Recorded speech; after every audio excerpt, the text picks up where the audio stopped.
Here's a simple fix-it for a car that makes a knocking noise when accelerating. Reason 1. Low-octane fuel. If the gas you're using isn't the right octane for your engine, it can cause knocking or pinging when you press the accelerator. Reason 2. Carbon buildup.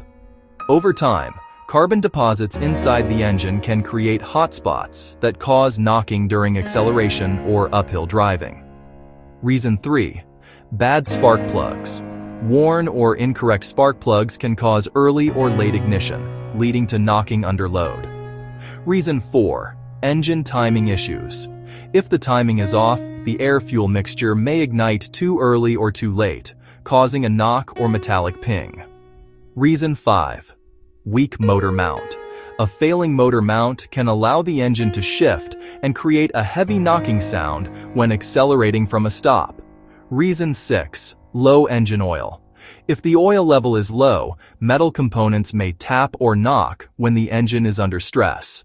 If the knocking happens mostly when going uphill or accelerating hard, fuel or timing is usually the issue. If the knock feels more physical, like the engine shifting, suspect a motor mount. This was another Simple Fix-It. Subscribe for more Simple Fix-Its.